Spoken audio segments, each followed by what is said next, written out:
घडामोड। उद्धव ठाकरेंच्या वाढदिवसानिमित्तानं राज ठाकरे यांनी मातोश्रीवर जात त्यांना शुभेच्छा दिल्या। यावेळी दोघांमध्ये 20 मिनिटं चर्चाही झाली। दरम्यान राज ठाकरे यांनी वाढदिवसानिमित्तानं केलेल्या पोस्टमध्ये उद्धव ठाकरेंचा शिवसेना पक्षप्रमुख असा उल्लेख केलाय। तर मला खूप आनंद झाला। राज ठाकरे शुभेच्छा देण्यासाठी मातोश्रीवर आल्यानंतर उद्धव ठाकरेंनी ही पहिली प्रतिक्रिया दिली। राज ठाकरेंनी उद्धव ठाकरेंचा उल्लेख शिवसेना पक्षप्रमुख असा केलाय। मातोश्रीवर जात उद्धव ठाकरेंची भेट घेतल्यानंतर राज ठाकरेंनी फेसबुक पोस्ट केली। माझे मोठे बंधू शिवसेना पक्षप्रमुख श्री उद्धव ठाकरे यांच्या वाढदिवसानिमित्त त्यांना मातोश्री या बाळासाहेब ठाकरे यांच्या निवासस्थानी जाऊन शुभेच्छा दिल्या अशी पोस्ट राज ठाकरेंनी केली आहे। कोणाला काही तो सूचक संदेश द्यायचा होता आपण म्हणजे त्याच्यात चुकीचं काय नाही चुकीचं नाही पण ज्या काही वेगवेगळ्या चर्चा करतात त्या सुरू असताना शिवसेना पक्ष प्रमुख दोन शिवसेना नाही चुकीचं काय दुपारी 12:10 राज ठाकरे उद्धव ठाकरेंच्या निवासस्थानी पोहोचले। यावेळी राज ठाकरेंसोबत बाळा नंदगावकर, अविनाश अभ्यंकर आणि नितीन सरदेसाई होते। तर उद्धव ठाकरेंसोबत संजय राऊत, अंबादास दानवे, भास्कर जाधव आणि अरविंद सावंत सुद्धा उपस्थित होते। दोन्ही नेत्यांमध्ये जवळपास 20 मिनिटं चर्चा झाली। उद्धवजींचा जन्मदिवस आहे, त्यांना शुभेच्छा देण्याकरता राज ठाकरे गेले, आनंदाची गोष्ट आहे। याच्यामध्ये आपण कशाला राजकीय पाहायचं काय?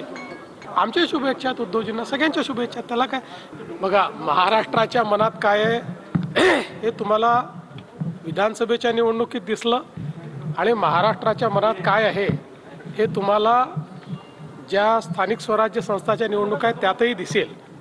आता काही पक्षाच्या नेत्यांच्या मनात काय आहे ते महाराष्ट्रातल्या मनातलं आहे असं म्हणणं काही योग्य नाही आहे। फार मोठं स्टेटमेंट होईल ते। उद्धव ठाकरेंच्या वाढदिवसानिमित्त दोन्ही बंधूंमध्ये झालेली ही भेट अचानक ठरली। दोन भाऊ भेटले, एकमेकांना प्रेमाचं आलिंगन दिलं, गप्पा झाल्या। शिवसेना प्रमुखांच्या खोलीमध्ये व्यंगचित्रांवर चर्चा झाली। जुन्या आठवणींना उजाळा मिळाला, बऱ्याच गोष्टी झाल्या। दोन भाऊ भेटले, दोन नेते भेटले नाही। बाळा नंदगावकरांच्या फोनवरून राज ठाकरेंनी संजय राऊतांशी संपर्क साधला। मी मातोश्रीवर शुभेच्छा द्यायला येतोय असं राज ठाकरेंनी संजय राऊतांना सांगितलं। त्यानंतर संजय राऊतांनी याची माहिती उद्धव ठाकरेंना दिली आणि त्यानंतर राज ठाकरे थेट मातोश्रीवर पोहोचले।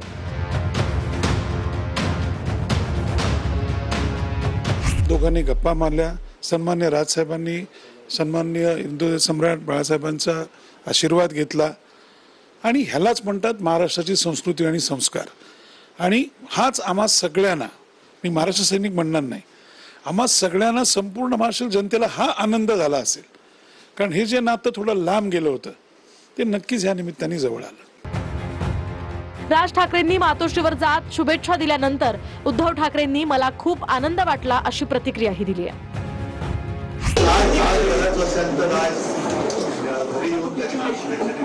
त्याच्यामुळे साहजिकच आहे, परत सांगतो की आपल्या भाषेमध्ये शब्दप्रयोग आहे द्विगुण, त्याच्यापेक्षा कित्येक पटीने आजचा आनंद हा माझा तर मातोश्रीवर झालेली ही भेट दोन भावाभावांची भेट झाली अशी प्रतिक्रिया भाजप नेते गिरीश महाजनांनी दिली आहे।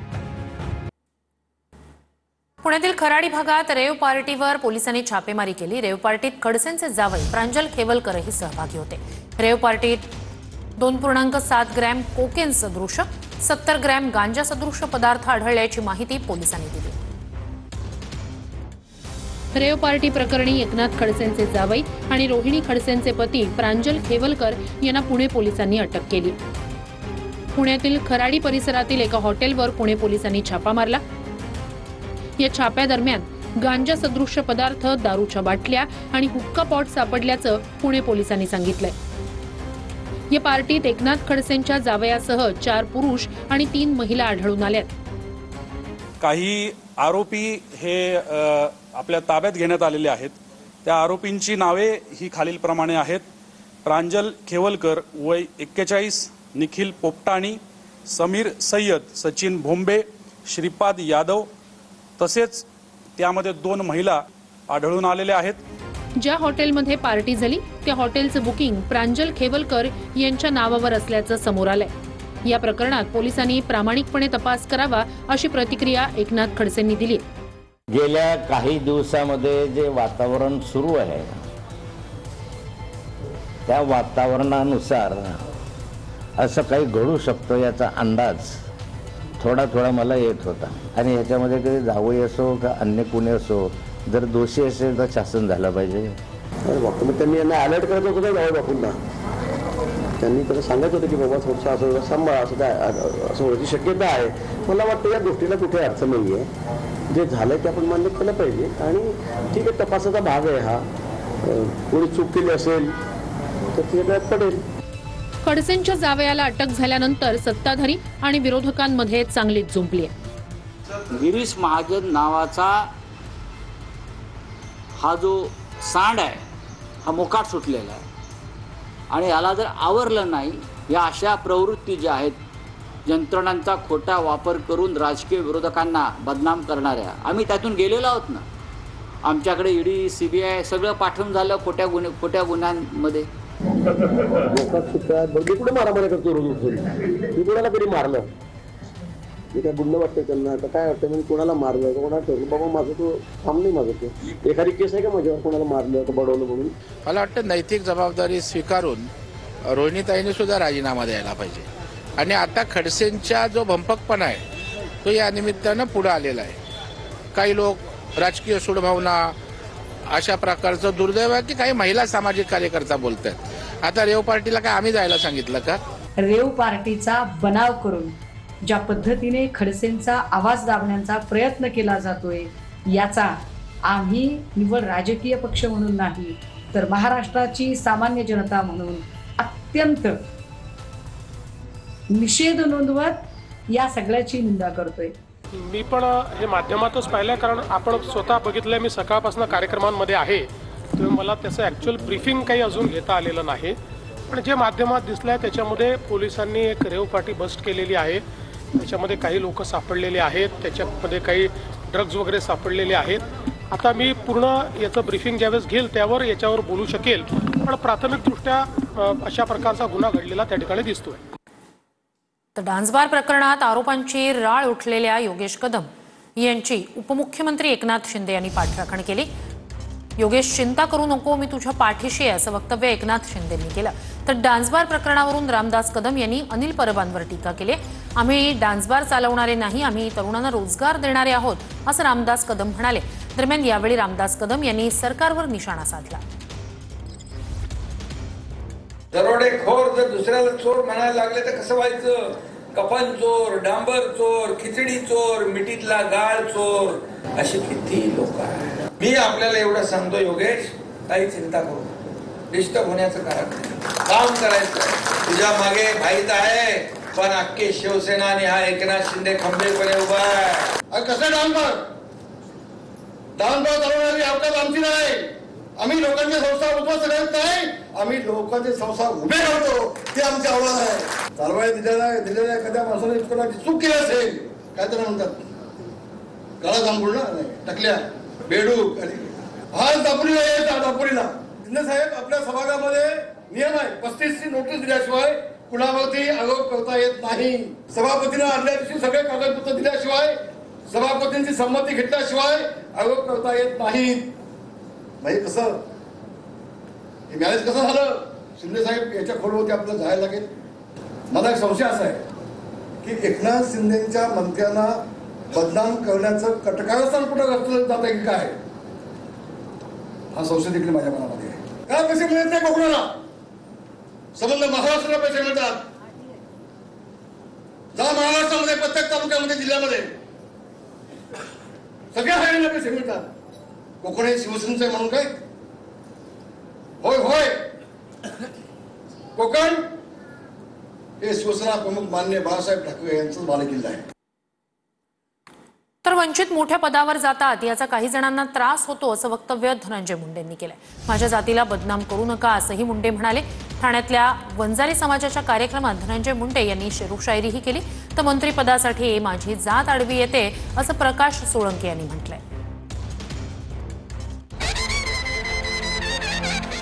वंचित समाजातले लोक मोठ्या पदावर जातात याचा काही जणांना त्रास होतो असं वक्तव्य धनंजय मुंडेंनी केलंय। यामुळेच काही जणांनी बिंदू नामावलीचा मुद्दा काढल्याचाही आरोप त्यांनी केलाय। आपण वंचित मधले किंचित आहोत आणि वंचित मधले किंचित असून एवढ्या मोठ्या पदावर जाताना बऱ्याच जणाला किंचित तरी राग येईल, तो येणार, त्यामुळे त्रास होणार, म्हणून कुणी बिंदू नामावली काढायची। संतोष देशमुख हत्या प्रकरणात वाल्मिक कराडवर आरोप झाल्यानंतर धनंजय मुंडेंना राजीनामा द्यावा लागला। यानंतर धनंजय मुंडे जवळपास 3 महिने विजनवासात गेले होते, पण गेल्या काही दिवसांपासून ते पुन्हा ऍक्टिव्ह झालेत। वंजारी समाजाच्या मेळाव्यात धनंजय मुंडेंनी शेरो शायरी सुद्धा केली आहे। अपने ही हाथों से स्वयं बना, अब तुमसे मिटने का खौफ नहीं, अब तुमसे मिटने का खौफ नहीं। तुम हालातों की भट्टी में तुम जब जब मुझे झोंकोगे तब तब कर सोना ही निखरूंगा मैं। तापून तापून आपण सोनच होणार आहे, त्याच्यामुळे काळजी। दरम्यान धनंजय मुंडेंच्या मंत्रिपदाच्या चर्चा सुरू झाल्यानंतर प्रकाश सोळंकेंनी सुद्धा त्यांची मंत्रिपदाची जुनी इच्छा पुन्हा एकदा व्यक्त केली आहे। 45 वर्षात बीड जिल्ह्यात मराठा समाजाचा कॅबिनेट मंत्री आणि पालकमंत्री झाला नाही असंही सोळंके म्हणाले। बीड जिल्हा ओबीसींसाठी राखीव दिला आहे का असाही प्रश्न सोळंकेंनी विचारलाय। गेल्या 45 वर्षामध्येचा इतिहास जर पाहिला तर स्वर्गीय सुंदरराव सोळंके साहेबांनंतर या बीड जिल्ह्यातल्या मराठा समाजाच्या कोणालाही कॅबिनेट मंत्री किंवा बीड जिल्ह्याचं पालकमंत्री पद हे दिलं गेलेलं नाही, ही वस्तुस्थिती आहे। तुमचं नाव मंत्रिपदासाठी दरवेळेस येतो पण ते नंतर वगळलं जातं, नेमकं काय अर्थ आहे? आता नावाची चर्चा ही होत राहते, जेव्हा जेव्हा मंत्रिमंडळ बनतं तेव्हा चर्चा होत असते, परंतु शेवटी पक्षश्रेष्ठी काय विचार करतात यालाच महत्व आहे। आडवं काय येतं? माझी जात आडवी येते असं मला वाटतं। भाजपच्या लोकांना धमक्या देऊन पक्षात घेण्याचे प्रकार वाढलेत असा आरोप नितेश राणे यांनी शिंदेंच्या शिवसेनेवर केला। असे प्रकार होत असल्यानं कोकणात स्थानिक स्वराज्य संस्था निवडणुकीसाठी युती करायची नाही असं वक्तव्यही नितेश राणेंनी केलंय। की महायुती किंवा मित्र पक्षांनी एक दुसऱ्याचा मान सन्मान ठेवलंच पाहिजे। आम्ही महायुतीमध्ये आहोत, महायुतीमध्ये काम करत असताना अगर आमच्या भारतीय जनता पक्षाच्या कार्यकर्त्यांना अगर धमकवलं जात असेल, धमकून पक्षामध्ये घेण्याचे प्रकार होत असेल तर मग महायुती टिकेल का? टिकवण्याची काय गरज आहे का? की स्थानिक स्वराज्य संस्थेमध्ये ह्याच कारणामुळे आमच्या कार्यकर्त्यांना, भारतीय जनता पक्षाच्या कार्यकर्त्यांना महायुती करायची नाहीये। पंतप्रधान नरेंद्र मोदी विष्णूचे 11वे अवतार आहेत असं वक्तव्य भाजप नेते राज पुरोहित यांनी केलंय। कौतुक करताना पुरोहित यांनी मोदींची देवासोबत तुलना केली आहे। ट्रम्प फोन करतात पण मोदी फोन उचलत नाहीत असंही राज पुरोहित यांनी म्हटलंय। प्रधानमंत्री को आप जानते हैं किसी क्या है? 3 महीने से वो ट्रम्प रोज फोन कर रहा है, रोज। मोदी जी फोन नहीं उठा है, सच्ची बात बोल रहा हूँ, पागल हो गया। मैं उधर आगरा में भर्ती कर रहा हूँ, उसे दिन आने वाले जो मोदी से टकराएगा वो मिट्टी में मिल जाएगा। नरेंद्र मोदी जी पुर्तगाल गए, पुर्तगाल से अमेरिका गए, अमेरिका से फिनलैंड गए, मेरे पास लिखा हुआ फिनलैंड गए, फिनलैंड से वो वापस इंग्लैंड आए, लंदन आए, और लंदन से अहमदाबाद आए, और 2 दिन उन्होंने वापिस उद्घाटन किए। कहीं उनको जेट लैग नहीं लगा। आप कभी व्यक्ति की कल्पना कर सकते हो? न थकने वाला न रुकने वाला। यहाँ पत्रकार इसलिए वो मेरा गद निकाल देंगे, मैं तो कुछ और ही मानता हूँ। 10 अवतार तो हो गए, तो मेरी अंदर की आत्मा बोलती है कि विष्णु का 11वां अवतार है। अभी आप कल्पना करिए ना, पूरा इंग्लैंड जिसने हमारे पे 200 साल राज किया, फ्री ट्रेड, ये ट्रम्प के थप्पड़ नहीं है। अरे सोडावर राजपुरीचं काय घेऊन बसला? नाही, मध्यंतरी 13वे अवतार म्हणाले होते कोणीतरी भाजपचे लोक। राजपुरोहित जे विधिमंडळाचे माजी आमदार आहेत ते म्हणतात आहेत की म्हणजे पंतप्रधान नरेंद्र मोदी हे विष्णूचे 11वे अवतार आहेत म्हणून. त्यांच्यासाठी असतीलच ना. शेवटी विष्णू प्रसन्न होत नाही हीच राजपुरोहिताची तक्रार आहे.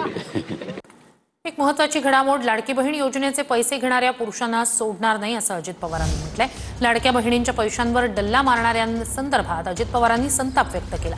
14,298 पुरुषांनी लाडकी बहीण योजनेचा लाभ घेतल्याचं समोर आलेलं आहे. लाडक्या बहीण योजनेचे पैसे काही पुरुषांनीच घेतले हे चालणार नाही. त्या पुरुषांना सोडणार नाही. ते पैसे लाडक्या बहिणींकरता आहे. आमच्या गरीब मुलींच्या करता, बहिणींच्या करता, मातांच्या करता आहे. शेवटी कायद्यानी, संविधानानी, घटनेनी राज्य आणि देश चालतो, परिसर चालतो. आणि त्याकरता ज्यावेळेस अशा प्रकारच्या तक्रारी येतात त्याच्यात ना कुणाला त्रास व्हावा ही अजित पवारची किंवा महायुतीच्या सरकारची धारणा अजिबात नाही. पण चुकीचं होत असेल तर ते थांबवलं पाहिजे, दुरुस्त केलं पाहिजे. बातमी पुण्यातून. पुण्यातील भिडेपूल पाण्याखाली गेलाय. नदीपात्रातील रस्ते वाहतुकीसाठी बंद करण्यात आले. काही गाड्या सुद्धा पाण्यात अडकल्यात. नदीकाठच्या गावांना सतर्कतेचा इशारा देण्यात आला. खडकवासला धरणातून 18,000 क्युसेकनं पाण्याचा विसर्ग सुरू करण्यात आलाय. अधिक या सगळ्या संदर्भात जाणून घेऊया आपले प्रतिनिधी लक्ष्मण यांच्याकडनं. लक्ष्मण, आत्ताची नेमकी स्थिती काय आहे? श्रुतीजी, गेली 3-4 दिवसापासून खरं तर राज्यामध्ये मान्सूनचा जोर चांगलाच वाढलेला आहे.